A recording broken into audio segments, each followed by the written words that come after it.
I'm John Miglosh for the Wisconsin DMA and the International Society for Strategic Marketing. I know you think that's just my acting ability where I smile, but the truth is, I think it's funny. I think it's funny that I can beam out to the world here. Beam out is exactly what I do, right? So I'm beaming out to you. Thank you for the heart. And so YouTube is up a bit, just a bit. And I remember when they paid like $1 billion or $2 billion for YouTube, Google did, and I thought, what? How can anybody pay $1 billion for a startup? Boy, oh boy, what a thing to start, eh? And apparently there were dozens of them, and they just picked that one because they thought it was the best one. And might have been, don't know, but whatever. Once they got paired up, it went gangbusters. So you can see that Google. Here's Alphabet breakdown. What was interesting to me was that Google total, or even Google search, was up 9%. So YouTube was up 33%. In spite of, well, first quarter probably just gets to March. We're not even sure that when the Google year starts and ends. You know, in the National Retail Federation, the first quarter starts about beginning of February, actually. Let's go on. Neiman Marcus likely to file for bankruptcy, but they don't know how to do a liquidation or anything because they don't have any stores open. And they don't expect to close stores. This is something that happens in almost every recession. The retailers basically steal their inventory from their merchants. So they buy it on account, or they buy it on a 90-day or something, and you want to get into Neiman Marcus, so you give it to them. And then when the downturn happens, they basically weed out their merchants, seeing who can survive their own evil deeds, and they pay for their inventory 10 cents on the dollar, and all of a sudden all the merchants that supplied them, they may not go bankrupt, but this is how Kmart bought Sears. They did, and I was working with Chicago Cutlery, General Housewares, I think was the name of the parent, and they explained it to me. They said, the retailers just do this regularly, and some judge gives them permission so they survive, and they're visible, and everybody wants them to survive, and so they just pay you 10% of what they owe you, and it's annoying. And so I put a plan together on how we could sell direct and compete with Williams-Sonoma and Chef's Catalog. And what I didn't understand was that they didn't want it to be profitable for 5 years. They wanted it to grow like crazy. So my plan, I just didn't understand the client well enough. But what it doesn't say in this article, which I thought it would, and that was that not even a year ago, Neiman decided to dump direct mail and went all digital with their long-term customers. And Eric Neiman, I think that was his name, got on the shareholder call and said that was a huge mistake. We should have transitioned slower. Yeah, you shouldn't have transitioned at all, you dip. And you shouldn't have done it with every store you had. You should have tried one or two. There was no real savings in that. So I vote for letting Neiman go out of business, making them pay as much as they can to their merchants, and that's that. They're too stupid to survive, and this is the way most of retail works. Sorry, if you're in retail, call me. We'll make you less stupid. Angry. Yeah, I get angry. Okay, this in Vilnius, the capital of Lithuania, we see them they close the streets anyway, okay? So they decided to let the merchants just put the tables out as much as they want out in the street. And apparently that was something that San Francisco and New York did in the Spanish flu epidemic in 1918. they moved outside, and in San Francisco they had outdoor church services and other things like that. And you know, someone invited me to the Chinese restaurant, but they don't have tables set. I mean, they have the table set up to block you off from getting anywhere near anybody, and you're like, just right inside the door. So as the weather warms up, I think if you're a retailer, you better get the idea that just start putting it out in the parking lot and letting them stop you. That's the way we got to have some innovation here. So I thought this was a good picture. Shopify has announced an expanded service of its app called Arrive, which tells you when a package is supposed to come. They've added a feature that lets you look for shops near you.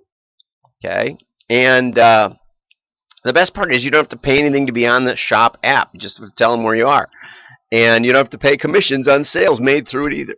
They said regular little mom and pop retailers are better off going all in and using Shopify to do their e-commerce site because they'll get more promotion out of Shopify.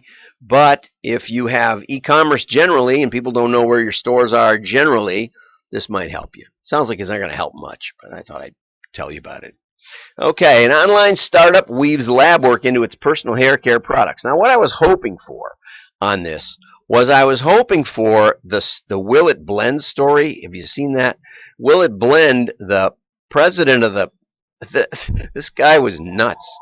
He was like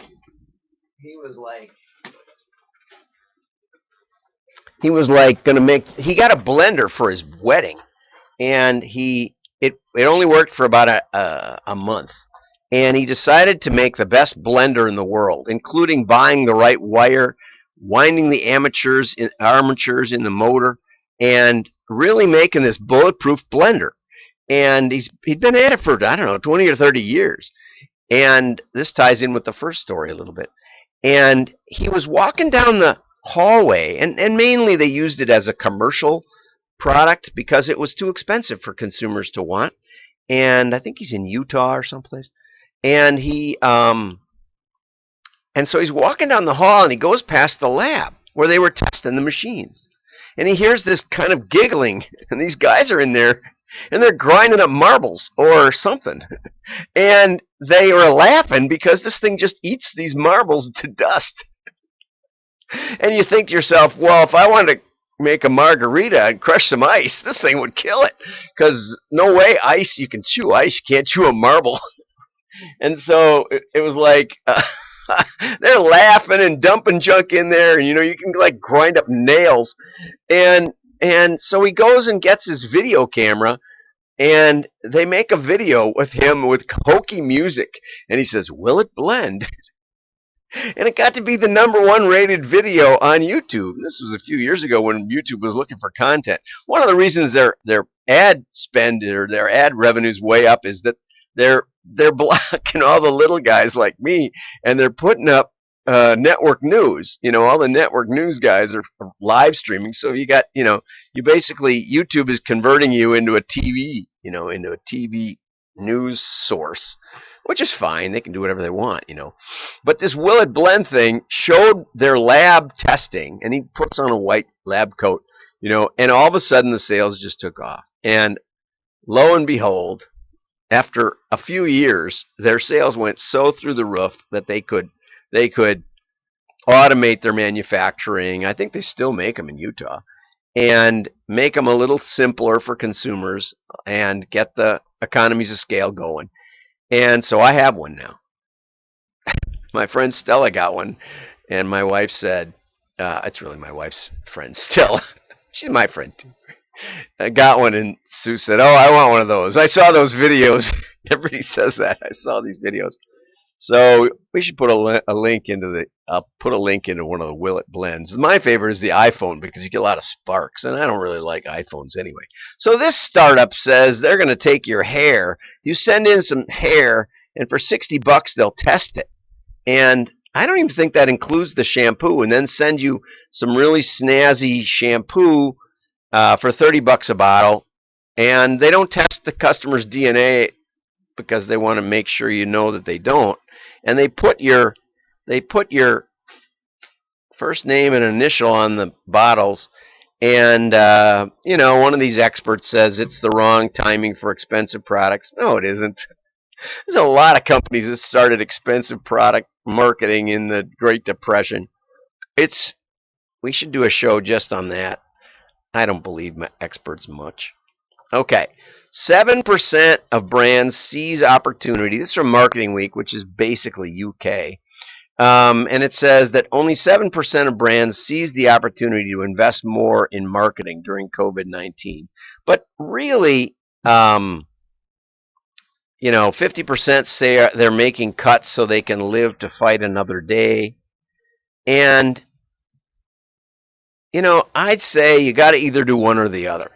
You got to go all in and, like Apple put in 1984, put their ad on the Super Bowl and went all in on that, and it made, they did all their budget in one spot where they thought it made sense with a crazy ad. And I still remember the crazy ad, the George Orwell 1984 motif. 26 couple other things. Marketing mix, 26% said decisions about marketing mix are made on instinct. Absolutely. Because you can manipulate attribution so easily, it's ridiculous. Okay? They say, well, we'd like to hold our nerve, but half say there's just no cash. They're told there's no cash to spend. This was interesting. A third of them said that finance would ask them to prove the case before they would consider it. Now, the reason I wanted to mention that was that we can prove it, right? We just finished 3 tests, and the ROI was way over 200% over the cost of modeling. And interesting too is that 45%, that a similar number, about a third, are moving more money to retention, which makes a ton of sense, or reactivation, because with the digital world, you can say, well, they click they click the keyword that we like. Yeah, what's your bounce rate, right? What's your bounce rate? If it's 50 to 80% and you're paying $10 a hit, that means you're paying $50 to $100 per person visiting, right? That's interested. What's your response on those? On the ones that click one link or more? If it's more than 1%, I'll be surprised, right?